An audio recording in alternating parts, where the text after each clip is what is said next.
All right. Hello, everyone, and welcome to today's virtual roundtable for senior housing officers on the ACUI Executive Leadership Study.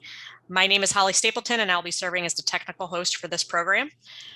Throughout the program, please feel free to submit questions or comments using your chat function. Our presenters will also be engaging with you directly during the program. And as you think about that, please note that this session is being recorded. Without further ado, I'm going to pass this to Kathy and Jerry. Good afternoon, ACUI. This is Jerry Kowalski from the porch, still retired, still happy. Glad to be with you today. I should have made Jerry let me go first. How does one follow up on that?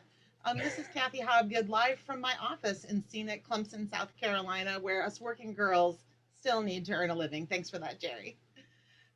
Welcome to spending some time together on this important topic. Jerry and I have been research partners along with ACUI over the last 2 or 3 years on executive leadership as a construct and work that we do within ACUI to support the executive leaders and senior housing officers across the country and the world. One of the things that over the last few months we've reflected on quite a bit is that in our summary session that we did during Virtual ACE this year in June, we got to some pockets of conversation that it took an hour to get to, and then we ran out of time. And those were specifically related to the challenges of being a senior housing officer that we bear personally and professionally, and just the pieces that are hard to do. So we wanted to loop back around to that topic in the format of an SHO roundtable as self-care, as projecting to others how we can do things for our students that we do things for ourselves that we do for students, and then to follow up from there. So the structure of our time together today is I'm going to do a quick overview of the executive leadership study, a little bit of commentary about current times, and then we'll go into some open dialogue. We may even take down our slides or kind of broaden our perspective since we're a relatively manageable group to be able to see each other and talk together today. A couple of comments before I go on to the slides. One, I want to say out loud that Holly did mention that this session is being recorded. ACUI does that, I think, for any number of reasons, but one of the great ones is that most of the SHO roundtables, if I don't get a chance to attend in person, I get to watch it later through ACUI's YouTube channel. So it'll be available for others that couldn't make the time to be here today, but might really benefit from the content. But then also gives Jerry and I the chance to listen again later and to pull out strands that we might not capture in the moment that are good for the study moving forward. That said, you may have a comment that you'd like to share that you could put into the chat, and the chat is not recorded. So Jerry and I will do our best to read out occasional comments from the chat that may be of benefit for the larger group. You're certainly still free to speak to them or just to put in notes to the chat for fun. But if there's something personally you wanted to share but you didn't necessarily want recorded, Jerry and I will pull those out from the chat and share them with the group. So that said, I thought I'd take a moment and just set the context for where we are as an association and as a profession during this crazy time frame. So we have had now on to month 19 of our COVID realities. The post-vaccine version still bearing some semblance to the pre-vaccine version in many ways. We continue to have national civil and not so civil discourse. As a country, we're at a place ending 20 years of war in Afghanistan and moving on to new models of interaction. It's been a tremendously difficult time for anybody to reflect back on that, but certainly for our military families as we work our way through and thank them for their ongoing service. And then in addition, we have just this week hurricanes and flash flooding. So I share all of that to say it's stressful times and we see you. We see you showing up every day for your students, for your staff, for your families, and wanted to make this space and this time just for you. I'm going to go next and do just a quick high-level overview of the executive leadership study. Jerry and I did a proposal to ACUI through our executive board process that allows for members to bring forward projects that we think are important for the association. Some of those become association-sponsored projects that are taken on over multiple years. Some of them are volunteer-led with some support from the central office, which is certainly what Jerry and I have been working on. We've been working on putting together the research, looking at the literature reviews, and then as part of that, with the support of Justin and Holly in the central office, launched a fairly large-scale survey just about 2 years ago now. Our survey went out to 2,300 senior housing officers with a relatively good response rate. It was a straw poll, only open for a few days, but we had researched down to 46 specific skills in 9 subset areas that we asked the question on 2 different scales. How effective are you at the skill? And how often do you use this skill? So that we could get some really good perception of how people felt and used based on the frequency and efficacy of those skills, and then being able to dig into the demographic groups to see where we could provide additional content and then to move forward from that time frame. It will not surprise you, having been in your roles, that the 4 biggest buckets of skills that were most important to success were in interpersonal, supervision, problem solving, and leadership. That continued to be the case throughout that initial part of the study. And then earlier this spring, we did a deep dive with a group of 12 sort of experts that we had recruited that we used to help us to create the initial survey, and talk to them about their COVID experience. And really it echoed that absolutely those same areas. So we feel as though we're in a good place with the body of knowledge, with the needs for influential leadership and advocacy, and to be able to move forward on this next phase. One of the things I just want to highlight, that relates to next steps within the executive leadership study, 2 specific things. One is one of the groups that was underrepresented within our survey response group was small colleges. So Jerry and I are actually going to be hosting a webinar roundtable just for SHOs from small colleges, so that we can capture their voices and ensure, do they match up with the survey group, or so are there some additional areas that we need to work through? More schools within a Kuhuai are small schools than large schools. So it's really important to us to get that right, so that when we come forward with our upcoming results, that we really can focus in on what's most needed.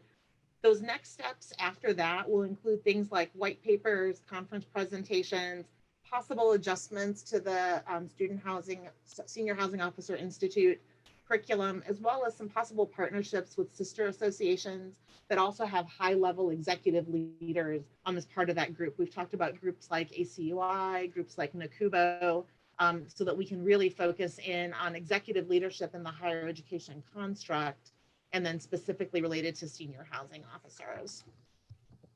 We wanted to take a minute and share with you a little bit of an article that Jerry and I read recently that was deeply impactful for both of us. There was an article in the July 14th Forbes magazine by Brandon Busteed, who's an author that Jerry and I both think a lot of, that writes columns for Forbes on the subject of higher education.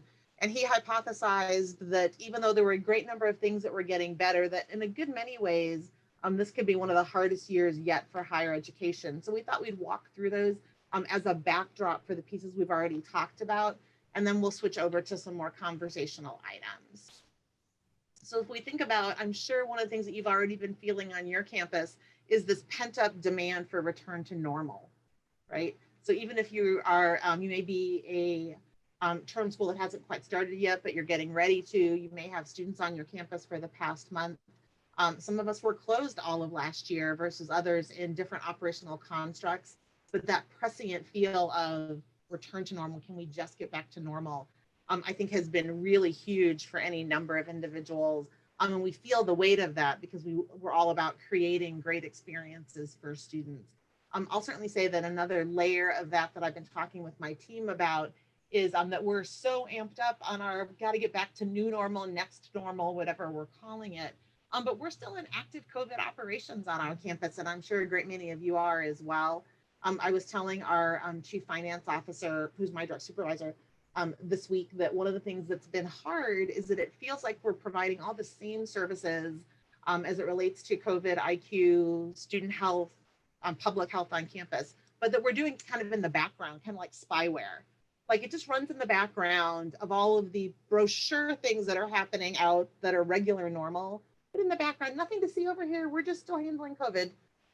So that has its own weight and its own challenges. So certainly acknowledge that. I think that Mr. Busty got that one right on for sure. And it was of no surprise to anyone that people are tired. People are tired that have every right to be tired. And people are tired that, not judging, but don't so much have a right to be tired, but like to tell you that they're tired all the time. I see you, some of my faculty member friends. Some of them are honest, some of them not so much. Oh, that was mean. I didn't really mean it that way. But you can sense on your own campus people that complain that it was really hard, and you think, do you want to do my job? That was really the point I was trying to make there. Expectations are sky high. Parents are off the top rail every day, everything that doesn't go according to the plan that they had set out for their student, even more so than usual. We do believe that students will continue to demand not either in person or online, but both. You know, how many choices can I have? And can I have them all at the same time? We have record requests for customized curricula, for different opportunities for the rules to be adjusted for specific individuals. That was a national trend already. And certainly as we talk about the future of higher education, hybrid programs have been a thing. Create your own major has been a thing. But I think our current time frame that we're in certainly continues to beg that question. In addition, colleges will also continue to struggle with work from home for those that can.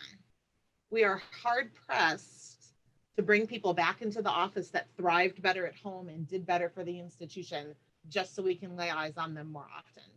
And a number of campuses, central HR, campus-wide, and state HR departments are going to have to wrangle through that. How do we hold people accountable? How do we work through these new models?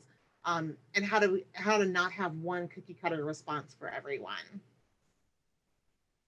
I referred a little bit to our the future of higher education. One of the things that we have been in conversation about as a profession at some time was looking forward to 2026 and that demographic cliff that's been so well researched that will just simply start to have fewer 18-year-olds available to go to college during that demographic timeframe, specifically regionally. So there's been a great deal of prediction that for some schools that were on thin ice financially, that's going, they can't handle a 10% drop off in enrollment or whatever that number might be. That's been accelerated for any number of campuses, in particular campuses in states that have done a lot of coalescing and collaboration and combining of institutions in different locations under new roofs. So in terms of things that are hard, I think that will continue to be a conversation, which is certainly outlined in Mr. Busty's article. One additional challenge as well is that progress against all of the old issues that have plagued us has not outpaced awareness of the issues and needs. I think we as a society have done a lot in the past year to have greater awareness on our campuses, to do a better job at diversity, equity, and inclusion, to be better educators against anti-Blackness, anti-racism, and against racism. But awareness went even higher, right? So the balance of that as it relates to discrimination across fronts, religious, sex, and race is continuing on all of our campuses underneath the COVID layer and sometimes above that moving forward. Progress is being made. I don't think anybody doubts that, but it's never enough, never fast enough, particularly when awareness outpaces. One of the other pieces that I thought was interesting in this particular piece of writing is that more decision options for college leaders will create less satisfaction, not more. Let's be honest, in the past year, sometimes the choice that we had to make was among three options that were all equally bad, right? Which one of these is going to be the least horrible?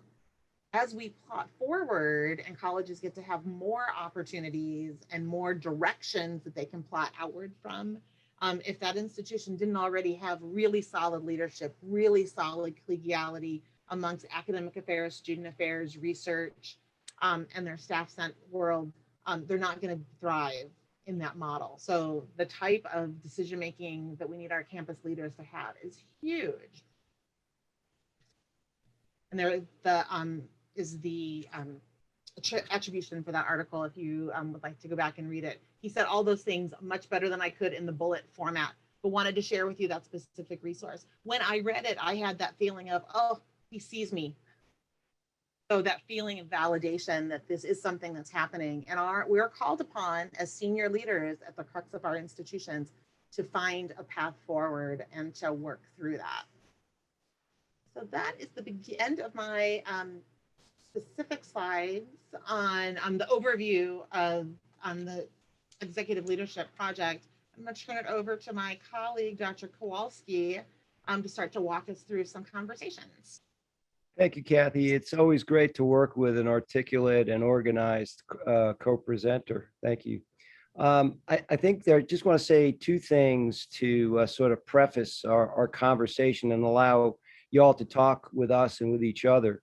One is that from our virtual ACE presentation earlier this summer, Kathy sort of intimated a little bit that there was some interesting and significant conversation regarding our own self-care and interest in our own well-being. And that some kind of a debriefing on a regular basis was really good. We do tabletop exercises when we look at facilities or other related problems that we might have, but have we ever done that kind of thing with us? And so kind of gave us a little bit of an idea, and maybe this is part of the reason why we're here today with you. The other thing that I have a predilection for that I think sometimes we miss as strongly as we may be very in tune with student development theory is that a lot of the focus of the things that I'm reading about as the new year begins in higher ed literature and beyond is about the students. And obviously that's our focus. Today, our focus is on you. And so we want to hear from you. We want you to sort of choose some of these questions around a little bit. And really, these are just our attempt to sort of get you started with some prompts. So we sort of have it from two different kind of perspectives. One from a self-reflection perspective, and then from a resources perspective. So in some ways, we might be able to talk about what are we experiencing, what are those frustrations we have, what are the things that are happening that are going right, but then also what tools are we engaging in order to be able to continue to cope with this, knowing that we still have a long school year ahead of us. So the first set of questions are right there. What are we doing for our students that we might emulate for ourselves? How do we talk to our supervisors and others, particularly along the lines of the integration of work and life? And then, so a little bit of both. So this is an opportunity for you to talk. And since I'm a former professor, don't be concerned too much about me calling you out if we don't have any people respond. So your turn, folks. Let's go. I think one of the areas for us, particularly as we lost folks from furloughs and different things, we have a lot of new staff coming in. And so mentorship and similar to student development, peer mentorship, both within our structure, our department, but also within our division. I really appreciate that's beyond the trainings that we're doing, that opportunity for colleagues to new colleagues to relate to colleagues that have been in our institution so that they can understand the culture, understand the work-life balance that we try to not only just put in writing, but actually do in terms of spirit, mind, and body. And so I think that's a good example. I love that. I love that wellness, sort of wholeness. Thank you. So any thoughts about how we might specifically take some of the things we're doing with our students and actually apply it with our staffs and ourselves? Sorry, I am in navigating other matters at the moment as well. Yeah. I think for me, the biggest thing right now is that we literally are training individuals on the fly. So we hired 6 new RDs that literally started right around our move-in process. We have a number of new faces in our department that are trying to learn, and we're trying to manage students at the same time. So we literally have had the need of training on the fly, of needing to spend more time bringing people along in the moment. So it's definitely taking much more of a toll on my leadership teams, who are needing to spend that time when they know they need to do other things. And plus our Q&I is now our quarantine isolation cases are now starting to ramp up a little bit here. Mm. So one of the things that we've been talking to leadership about is just helping to manage expectations of others within the institution about where our team is right now. And for the most part, people are doing a very good job of understanding that and still seeming to think that we are doing a good job. But it certainly is a point of having to remind people from time to time about the state of where our team is and what is needed in order to support that, and just to temper expectations.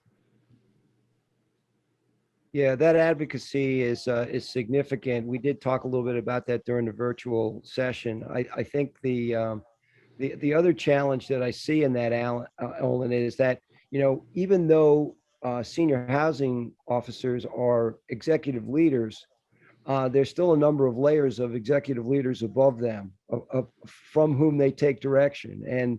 And how, so then the other part of the conversation, Olin, is how do you take the response to that advocacy question and relate it back to your staff who you're trying to advocate for?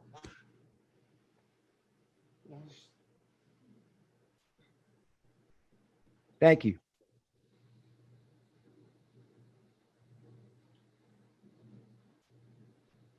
How about you, Dr. Gardner?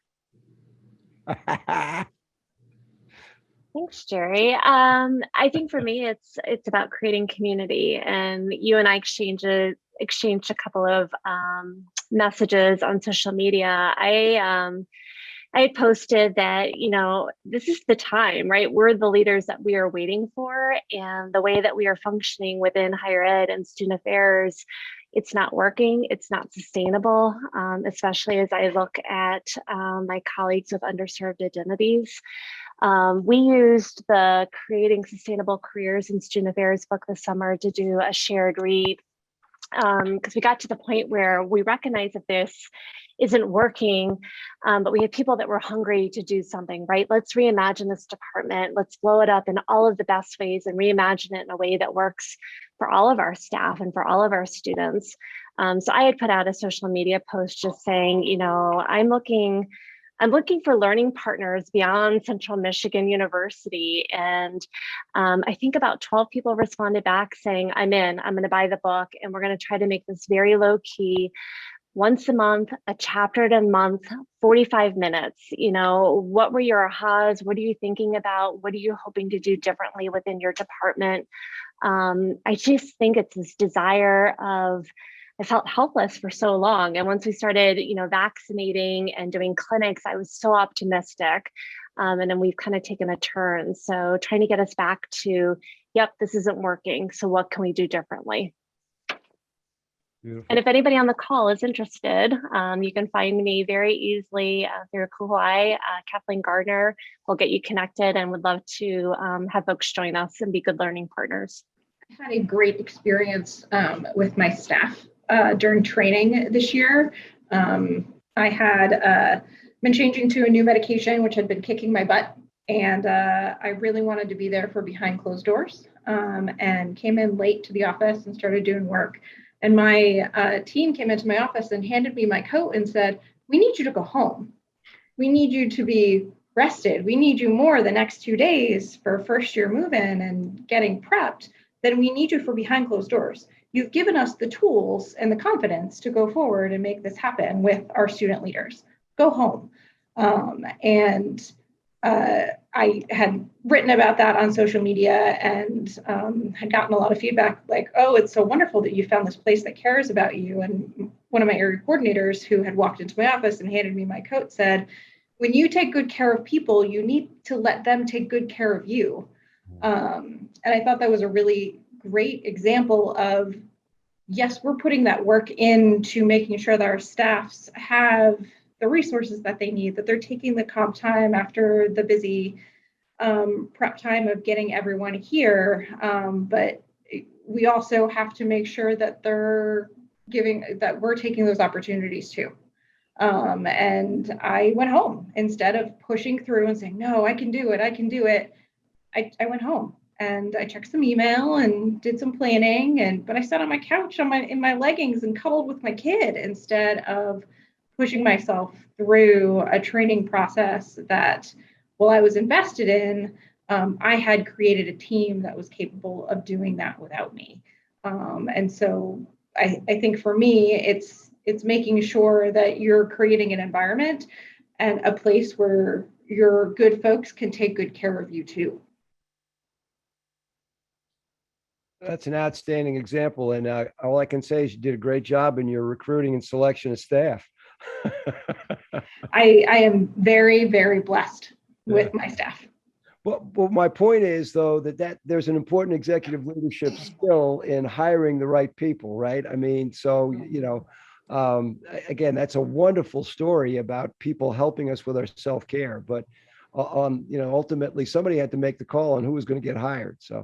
So thank you for that example. It's very heartwarming and very much on topic. So how about my friend Amanda?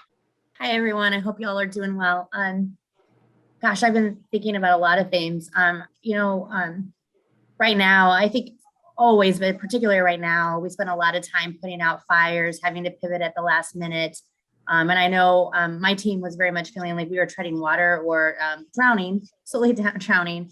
So one of the things that we've done is, and people were losing their passion. What's my why? What's our why? Why are we doing this work? And I think in the midst of this crisis, we've lost focus on what we're trying to accomplish and why. So one of the things we've done this year, and we started it in the spring, is I've asked all my senior leadership team to block a half a day every week, which seems like a lot, but they block that half day, and they're not supposed to be in the office during that time. They go find their own, they hide somewhere. And that time is supposed to be what we call our deep work time. And that's the time where we can either dig into a pet project, to something that we want to learn about, to something that's going to advance or move forward their areas the teams that they're leading. It's not supposed to be a time where we're catching up on email. It's not supposed to be a time where we're approving time cards. It's really supposed to be a deep work, deep thinking time. And what we found, and we're supposed to really hold that time as nothing should be scheduled over it. Unless it's an absolute crisis, because so oftentimes we say, well, we'll get to a place where we're planning, we'll get to a place, and that time gets sucked up. And so we've decided to make that as this is the pinnacle. We need to focus that, and everything else needs to be scheduled around your 4-hour planning time or deep work time. And what we found is that we've started to discover our why again.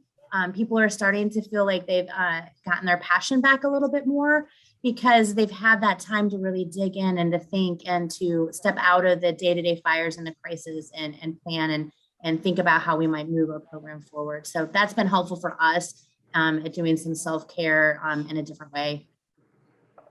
Amanda, thank you. That's a great example. And, I find that very interesting, because in my conversations with people that I mentor and people that I know, I've been increasingly asking people to do personal retreats. And it doesn't have to be a full day, but it's an intentional discernment of where you are, what you want to work on. And we have such great experience in doing it for others that, again, we don't apply it always to ourselves. So I just wanted to amplify that point, because I think people are kind of, I don't know, I guess they're a little surprised that they've never thought about doing something like that. So the intention of that, particularly about refining purpose and why, is outstanding. Thank you. Thanks, Jerry. You're welcome. Sir. Thanks for everyone being here. I've been trying to think about an area that you're focused on. It's been really, this past year has been very difficult, as Kathy eloquently stated.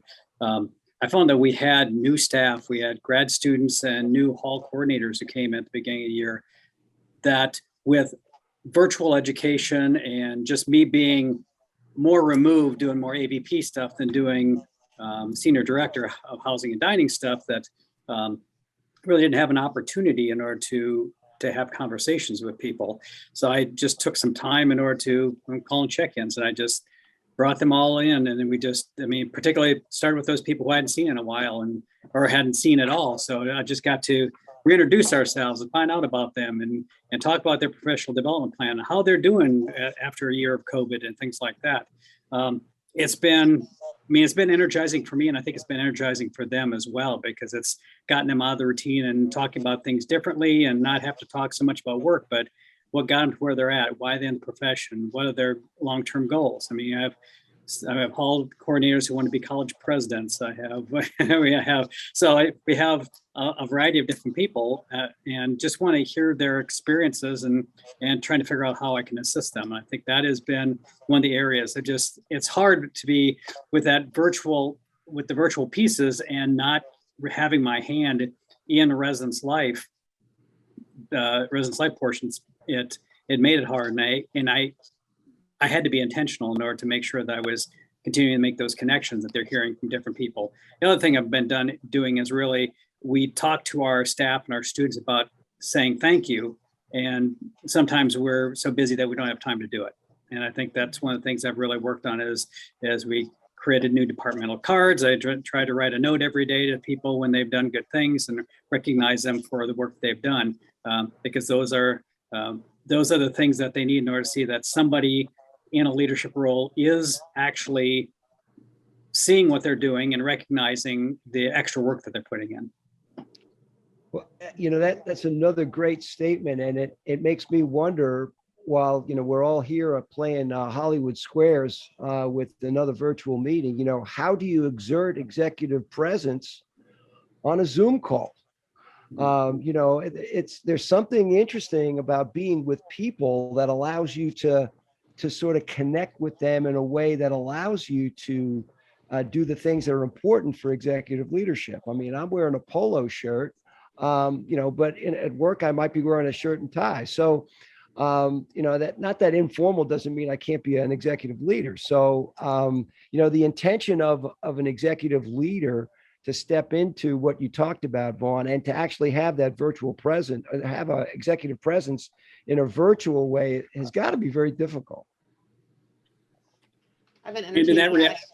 Yeah, and many of those that we started because of the year and the ability to, because the year was just go. I mean, they had so much time. So when things started settling down and we worked at this summer, I invited them in and say, we can talk in person if you want to. And they really enjoyed that, because we could sit down, we could social distance in a location where it was safe, wear a mask if we wanted to, not if we didn't want to, and just have the conversation in person. And it was so nice to see people in 3 dimensions. It's been a long time since I've seen the staff in 3 dimensions. So it was very exciting to do that. And it was, like I said, it was energizing both for me and for the staff that I met with. Absolutely. It was very entertaining at the point at which we started to get to be back in person a little bit more. And one of my favorite moments, like still that aha about being 3-dimensional, one of our staff that started right after the shutdown, like his paperwork was all done. He worked in the office like 2 days, and then we went on full shutdown. So he worked his first almost 6 months entirely at home. The first time I met him in person, he looked at me and he said, "I thought you'd be taller." And in unpacking that with him, it was such a lovely sort of like way we think about things as humans, because one, I'm an executive leader in his world. He'd only heard stories about me as opposed to ever interacting with me in person. So I decided in the end to take it as a compliment. But it was one of those like, okay, let's talk about that. Okay. Does anyone have anything else on the first 3 questions with regard to self-reflection that they want to jump into? If not, we can move to the next set of questions. And really, if there's anything else you feel like you want to share, we'll be happy to take those comments as well. So the other thing that Kathy and I spoke about was, okay, so, what kinds of resources are available to us, and, what do we tap into? How do we manage the more immediate kinds of things that some people have talked about already with the strategic initiatives for the future, managing high expectations, and then are there other suggestions about what the association can do to help? Kathleen already mentioned something that I think is a pretty cool book reading program for creating sustainable careers in student affairs, and there may be other good ideas about that as well. So Just changing it a little bit. Please go ahead and tap in. We'll put these into the chat as well, and we can look at each other and have a more substantive conversation. I just have to share that one of the resources that I and my colleagues here at Furman found particularly helpful was early on. We had tapped into the wisdom of some retired student affairs vice presidents and had called them and had asked them, you know, if you were still working, what would you be thinking about opening a school in a pandemic, and what would you be thinking about the residential experience and so forth. And I don't think this will surprise anyone, but nonetheless, to go through the process was really remarkable.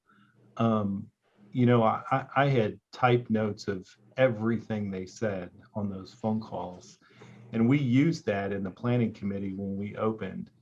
And what we did, what they said, and it absolutely won the battle for us last year.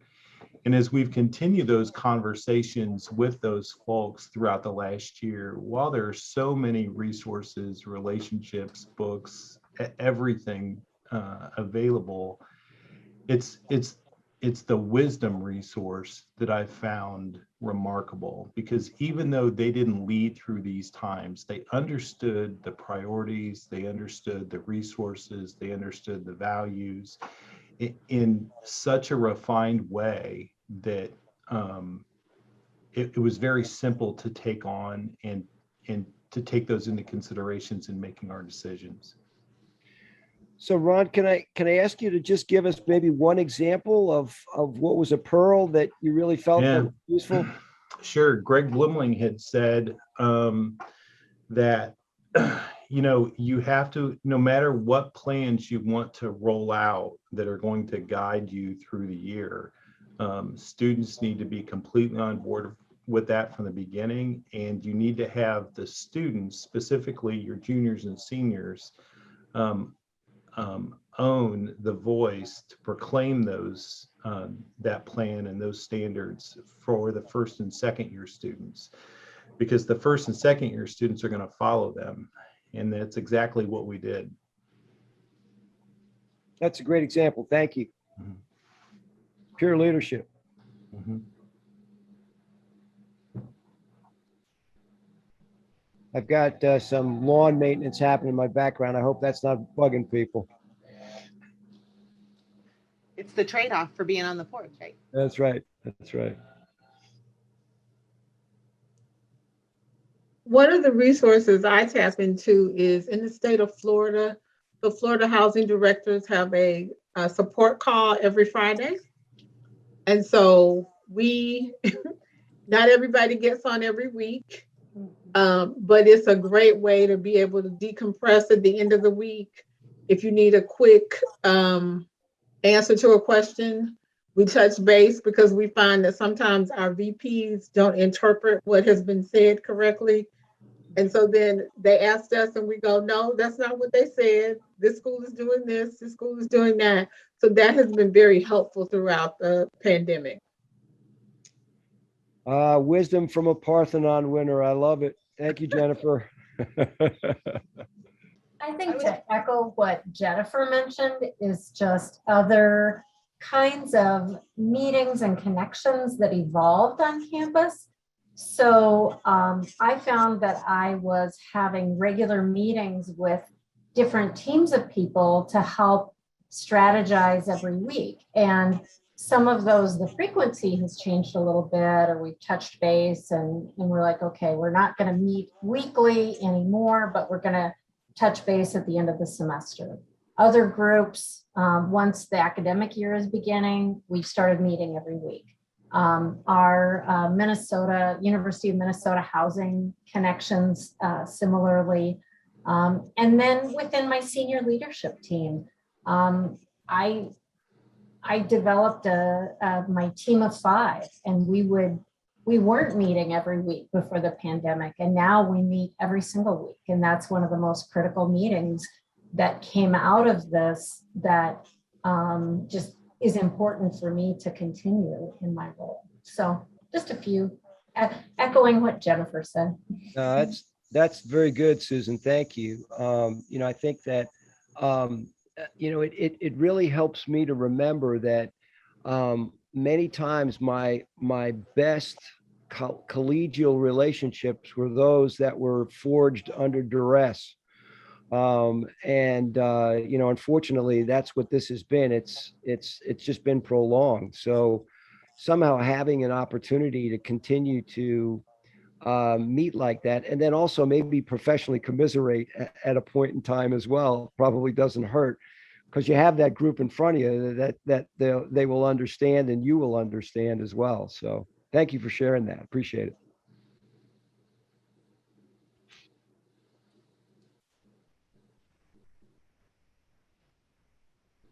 One of the questions that I was especially interested in hearing, if anybody's had any insights or thought processes in how to do is and how to start planning moving forward. Here at Clemson, spring 2020 was supposed to be our kickoff to our new 5 to 7 year strategic plan. We had just completed our 2015 to 2020 plan. And first there was too much crisis, and now we're just too tired. But it's important to have things you're excited about, and it's important to have strategic direction. And certainly some of the things that we've done have helped carry us forward. But getting people in the right mind frame and carving out the time to do that is proving to be challenging. And I don't perceive I'm alone because people are nodding. So thank you for the therapy just in the nods. I can actually speak to that a little bit. So I'm at Worcester Polytechnic Institute in Worcester, Massachusetts, WPI. So we actually kicked off our strategic plan right before COVID, obviously got delayed, but now we're going forward with the strategic plan as the institution. I'm co-chairing our Student Center for Wellbeing aspect of our strategic plan, which is new for us to have a center like that.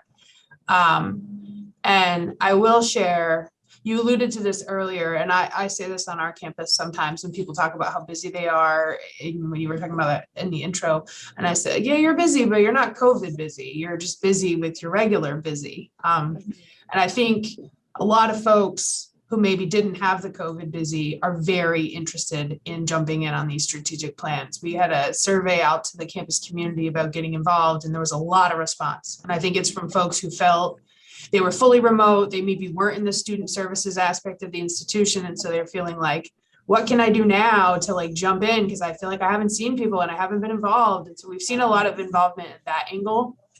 And I'll be honest, from my lens, I'm tired as well. And so it's hard to wrap my head around, okay, we're going to co-chair this with our associate dean for student development and counseling. He and I are co-chairing this, and he supervises health services and all of the contact tracing and the testing board and all those people. And then, I'm running housing. And so it's like the two of us, but at the same time, I think like misery loves company. And so I think we're kind of feeding energy off of each other and picking up for one another.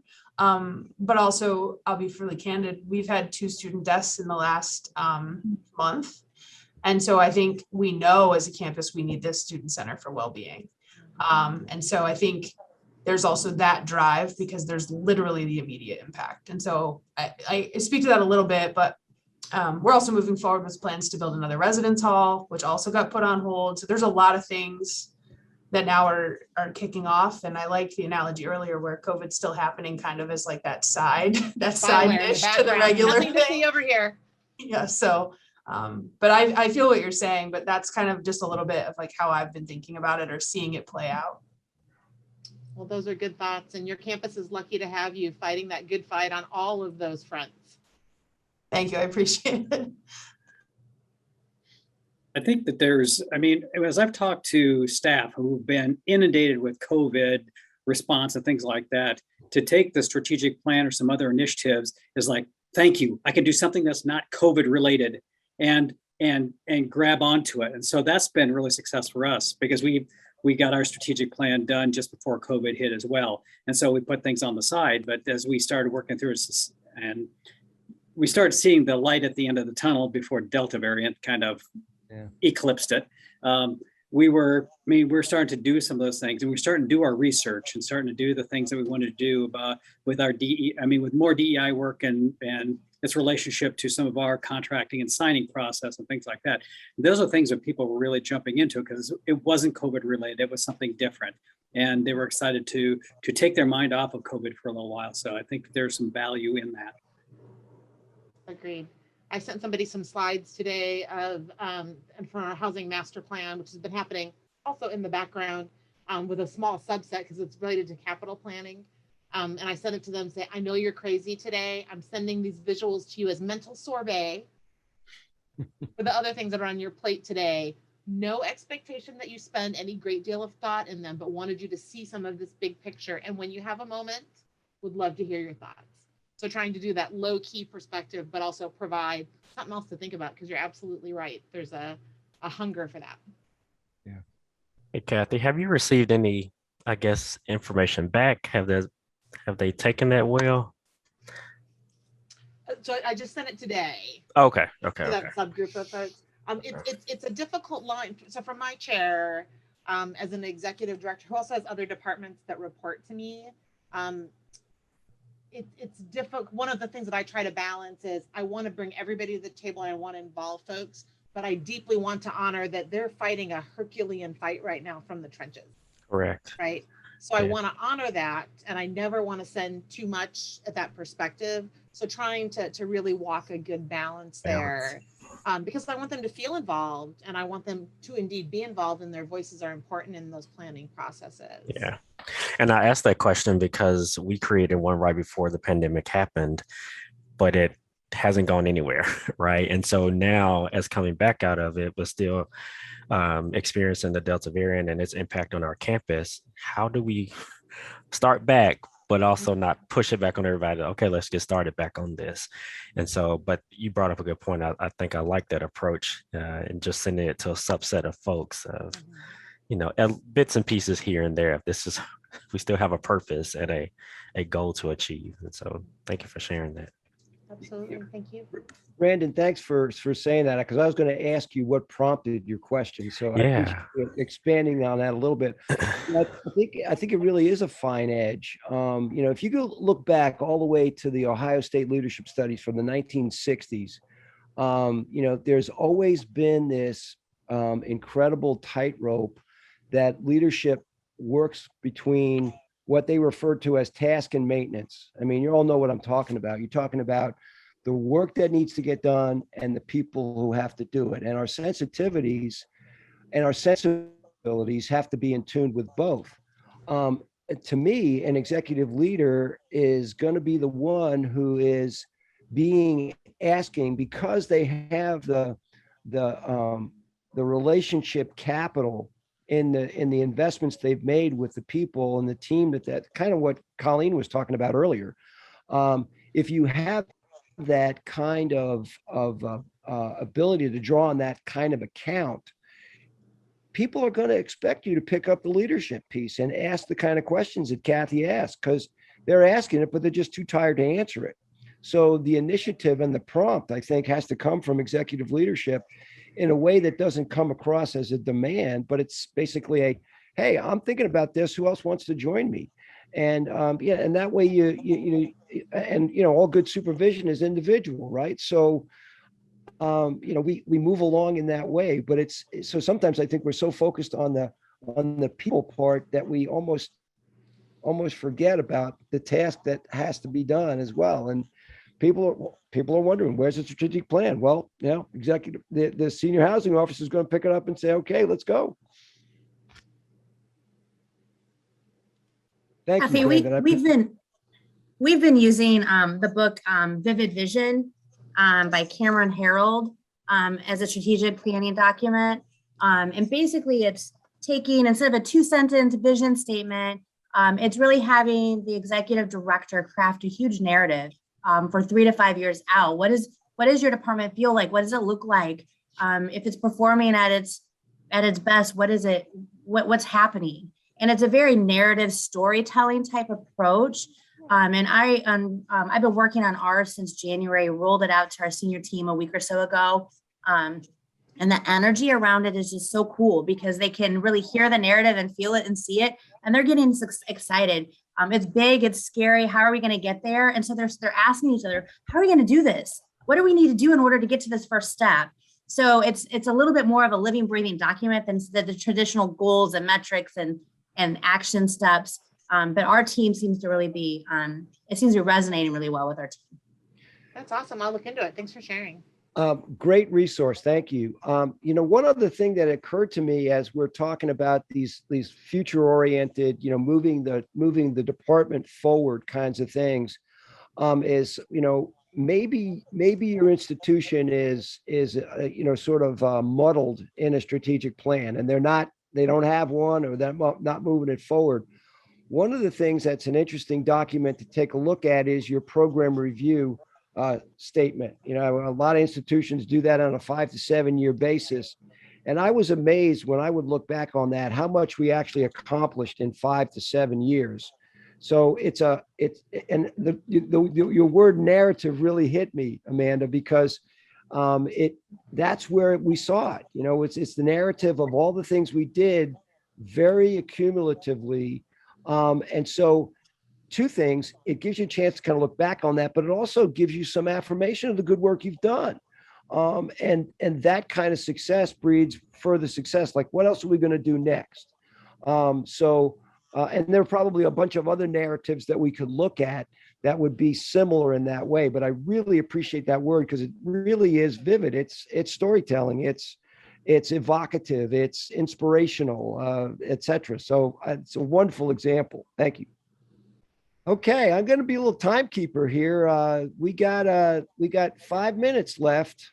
Are there thoughts you have about what else we could do in our executive leadership study, or what else the association can do that would help senior housing officers as we look at this for the long term? We're trying to certainly advance our executive leadership study, but clearly this is something that could be good for the membership and for those who were maybe willing but unable to attend today.